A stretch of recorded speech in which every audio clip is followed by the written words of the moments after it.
No matter where your business is today or where you want to take it, you'll get there faster and more profitably with an operating system.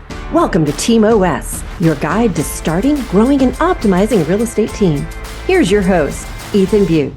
Barry, welcome back to the TeamOS podcast. Oh, super excited to be here, Ethan. I was really happy to have you as one of the first guests on the show in the traditional format. I'm really happy to sit down in person. This is a whole different feel, and I love it. Totally, yeah. It's so intimate, right? It's just casual, intimate. It's great. Yeah, and apparently, according to John, who is masterminding all of this video and audio capture, sounds amazing too. Does it? Yeah. Okay. Yeah. Shout out to John.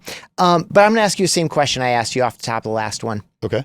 And you may give me the same answer or a different one. Mm-hmm. And you won't even know. You'll just whatever's true in the moment is what's going to occur to you. I know. It's kind of scary, actually. What's a must-have characteristic of a high-performing team? Oh, pivot. Yeah, you gotta be able to pivot. The industry changes so quickly, and that's both the blessing and the curse of real estate. Mm-hmm. And so being able to pivot, adapt to what's going on around you and monetize it, make the most of it, I just think it's vital. Because if not, you get a fixed way of doing business that works for a season and then it doesn't. So that's, for me, I kind of like making money. So I want to keep that going. Yeah. Awesome. And, from a personal standpoint, pivot maybe in leadership style over the years, like I mean, it's hard to separate, personal growth from professional growth, but in that zone, do you have any examples that come to mind in terms of a pivot where there's maybe a moment or an instance or an occurrence and you're like, I can't do it that way anymore? Oh my gosh. Yeah. I mean, it's an incredible subject. And I think one aspect of the pivot would be how I deal with people. And one of the things that I learned that I needed to start doing was that it was actually kind to be upfront in a respectful way with people instead of making them guess, right? Yeah. Or being passive aggressive, for example, but to be very clear that they are not meeting my expectations. And because I like making people happy, I kind of allow them to kind of make their own demise. And so when they join, an agent on my team joins, I'll say to them, what are your expectations for yourself? Mm-hmm. And then they tell me what they want. And then I ask permission to hold them accountable to what it is they say that they want. And so by doing that, I'm using their dream for what success looks like for them. And then I've been given an opportunity to speak into their life, because candidly, I think sometimes we assume just because we have broker or manager on the door that we have the license to speak into others' lives and what direction they're going to go. And candidly, that's just not the truth. Yeah. That's why they walk out of our offices and roll their eyes like, oh, this freaking guy. I want to have an impact. And so the one aspect is me changing how I deal with them, but then the other is adaptability to them. Some of them in the discussion of, can I hold you accountable? Some of them need a lot of help. Others want a lot more flexibility. And so having that dance in a conversation to where, how can I help you help yourself, is another aspect of this adaptability, but it all is centered on communication. Yeah. Communication is it. Yeah. I feel like so many problems start and problems are avoided through good and bad communication. I'm telling you, it's such a big deal. Yeah. Who have you given permission to hold you accountable? Oh man, that's a great question. So I have 3 mentors in my life that, first of all, let me say this. I don't like being held accountable. I don't, because, I'm a self starter. I push myself really hard anyway, to the point that sometimes I'll get frustrated with myself. I don't need somebody saying, did you do this? Did you do that? However, there's one Ylopo employee that actually asked me recently, hey, I see you're trying to change your diet. Would you like me to check on you? So it's not, what'd you do, what you didn't do. Jeff Broger, amazing dude, and smart guy. And he'll just text me every Friday. Hey, how are you doing on your macros? And it's uncomfortable, but I enjoy it because it's a discussion. So, so it depends on the topic, but yeah, multiple areas. Awesome. So in the other episode you and I recorded together, thank you again for that. Yeah. It was a pleasure. I think so it was fun. almost an hour long.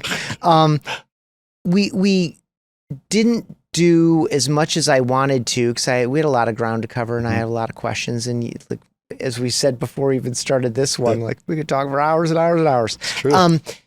I really love to spend, 10 minutes or so in this whole zone of your team became obviously a dominant presence inside the brokerage. Mm-hmm. And at a certain point, you and the other owners of the brokerage made a decision to merge the rest of the agents into the team. So that's one big zone. Yeah. Kind of like the why and then the how and then the what next. And then you've also acquired another brokerage and folded that into the team. And I think both of those moves are something that a lot of people will wonder about. Yeah. Either out of curiosity alone, that's what's driving me. Yeah. But then also practically like, oh, that's interesting. I hadn't thought about that. So let's start with the growth of your own team inside the brokerage. And at what point did the conversation start around, should this be a teamerage? Yeah, absolutely. So I'm going to add another layer of complexity to this. It's my family. We own the brokerage. And so I had a third of the agents on my own team that I had recruited and I had grown, and it was super profitable. But what I saw coming was a shift where I had to optimize. Life changes in my life, market changes. There was a lot of compelling reasons to start to make changes. And so what we had to do was we had to have a meeting of the minds as how can we merge our staff, our resources in a way that optimizes what we do have and cut out waste, also have one central message as an organization. And so margins were cut in the negotiations. Like, hey, if this happens, I'll give you this. And then they would counter back. And it's honestly, I think it's worse, or not worse is a bad, it's more difficult when it's family because it's family, like, and so, but as we did that, I became an owner as well. And the looking back, we were able to streamline our training in a way that we have never had the performance from our agents that we have now, because it's one central message instead of these confusing business models. And then, which has increased profitability. Retention has gotten better because the people feel like they're a part of something.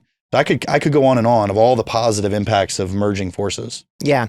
How did this get communicated to the agents on both sides, those within the team and those outside the team, but in the brokerage? So that actually, to me, is something I'm particularly proud of. The way that I was able to negotiate the margins, we actually didn't impact the agent's commissions. So this was a paper transition.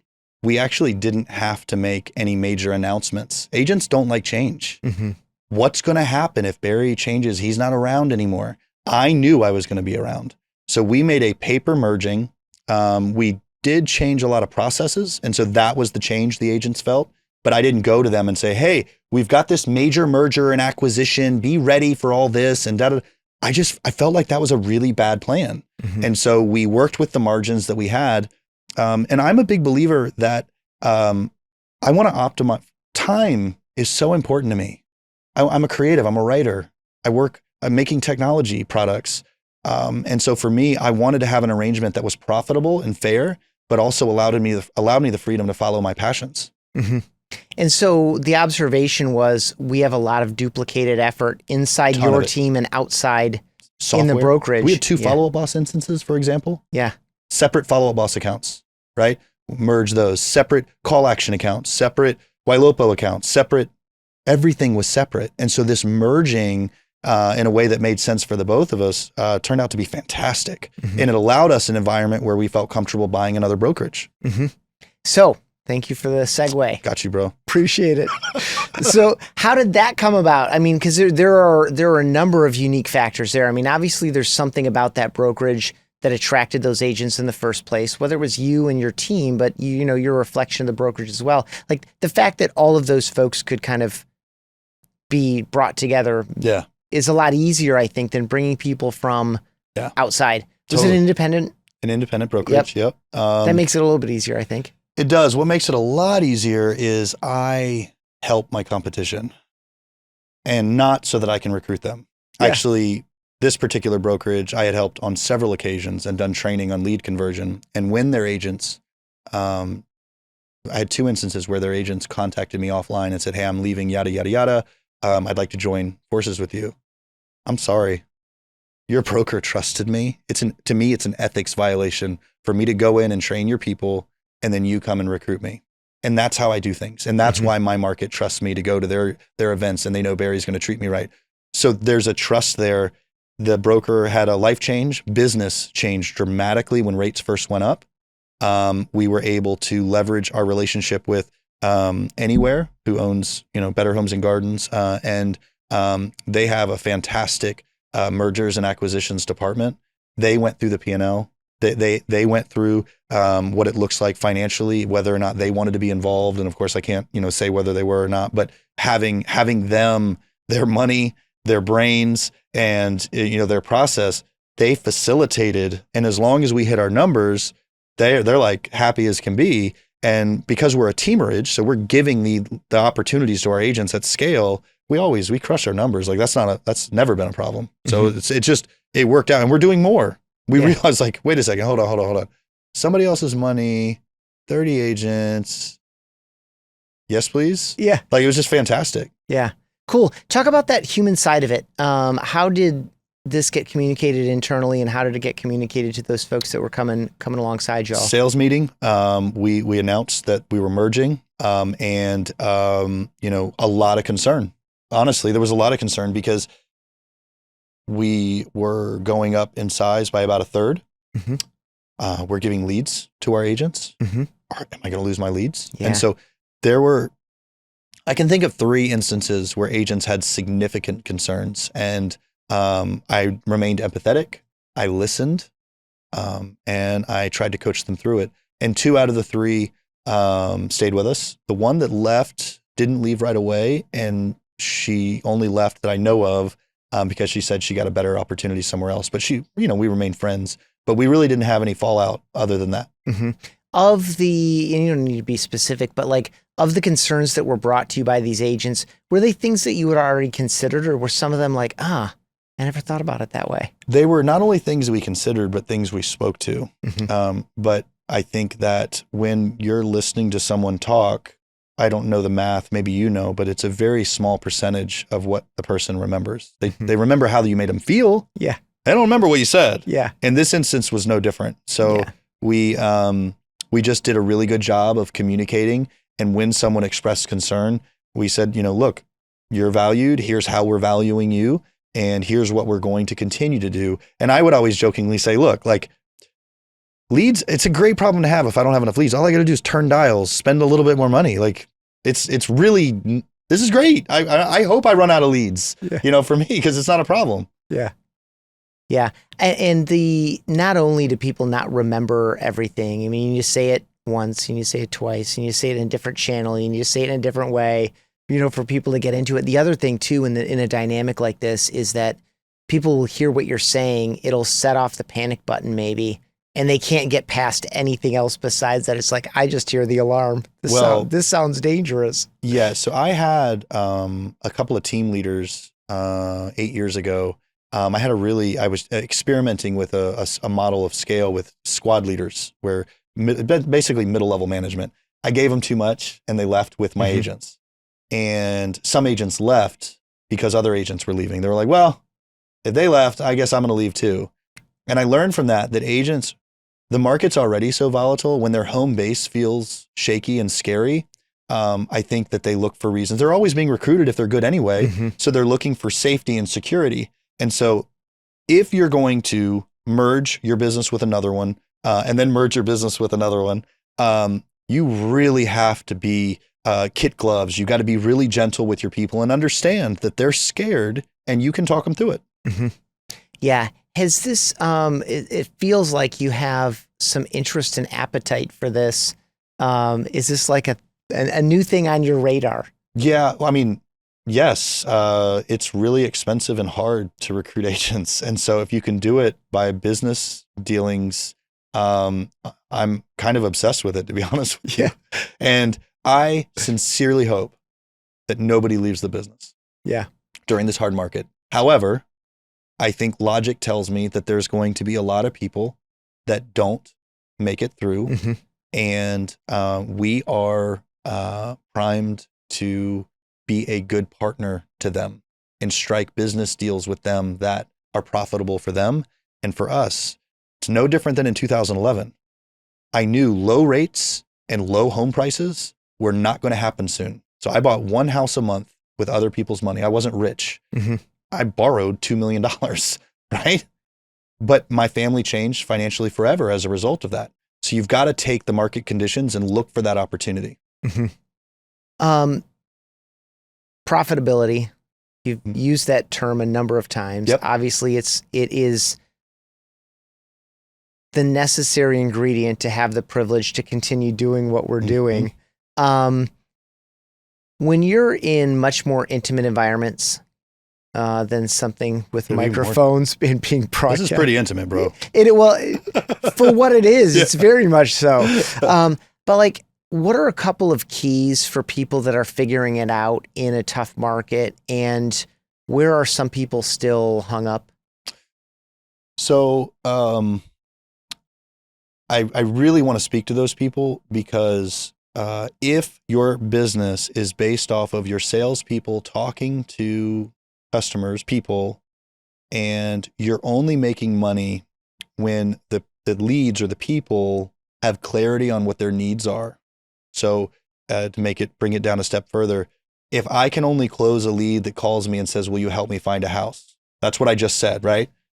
Then you're going to struggle to scale in a hard market and in a good market.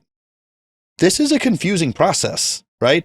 Having clarity of what you want is not something that's attained overnight. As a business, fundamentally, you have got to learn how to talk to people that start the conversation with, I don't know, I'm waiting a year. If you can monetize that person, you'll never run out. It's like, I like studying business models, and I don't know if you know of, like, there's a East Coast gas station called Wawa.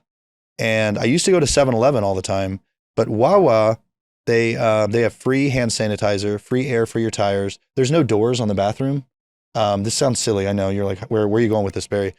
But their business, they have an amazing sandwich shop, and people go there to get gas because they have to. They're like, well, I'll go in and go to the bathroom. It's a nice environment. 50% of their revenue is off of food sales, right? So they're just bringing people in droves. And that's what you can do. You can bring in casual, interested people and monetize them the same way gas stations monetize traffic to sell food and become profitable businesses. Businesses that do what I just said are going to be just fine through this period of time because we're not selling vacuums. We're selling houses, and people still want a house over a roof over their head. Yeah.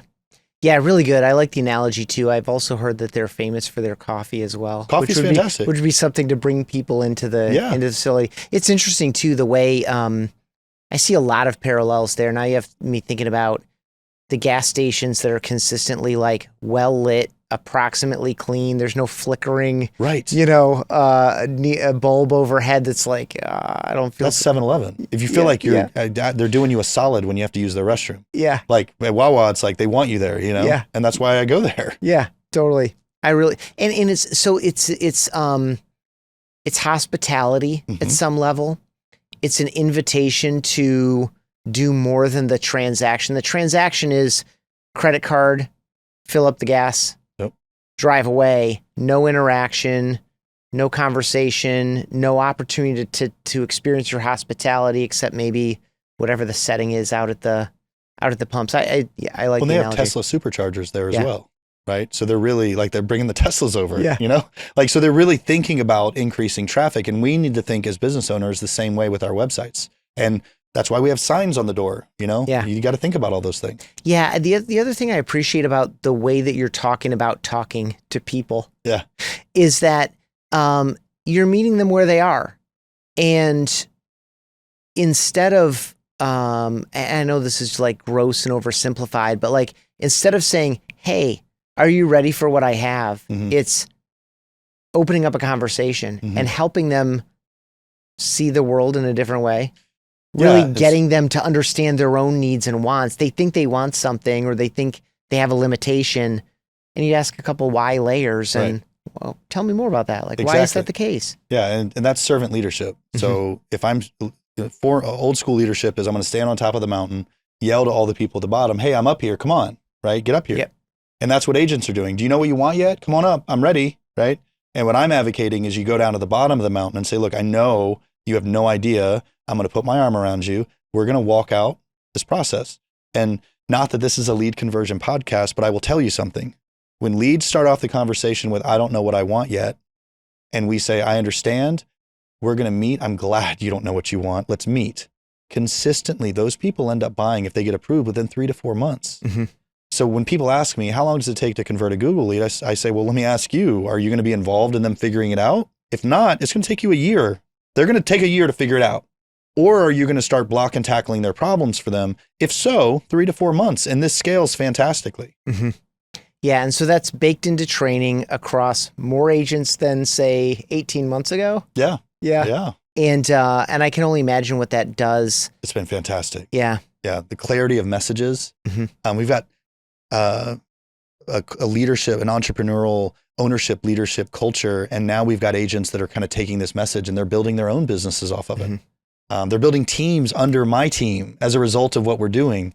And it's working fantastically. Man, you just gave me a topic for another episode. Let's do it. Is building teams within your team. I know that that's happening obviously within your team. And I think in our first conversation, you referred to what like a joy it was for you to see that happening. So much fun. And I know it's happening in some other team models as well. And so I look forward to that conversation. And Barry, I've already asked you all 3 of my this or that questions. So I made up a new one for you. Oh, geez, I'm nervous. And I don't intend for it to be politically charged in any way. All right, let's go.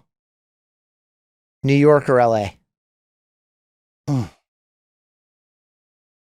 I'm going to go with New York because I went to the most amazing jazz bar that I forget the name right now, but it's like 100-year-old jazz bar where the best have always been. Mm-hmm. And I went and dude, I got emotional. The music was so good. It was like a rising star night. And that was just I feel like I got a flavor of New York in a new way. When I'm in LA, I'm at conferences. Mm-hmm. And so I haven't really got to enjoy probably a similar cultural experience. So maybe I would respond differently, but yeah, that's where I'm going. Totally fair. And it like every place has its strengths. Yeah. And I just thought that was fun because you're obviously an East Coast guy, but there's also like I love LA. I mean, I love California. All the places we get to go because of our work. It's fantastic. Yeah. I've spent a lot of time in this hotel though.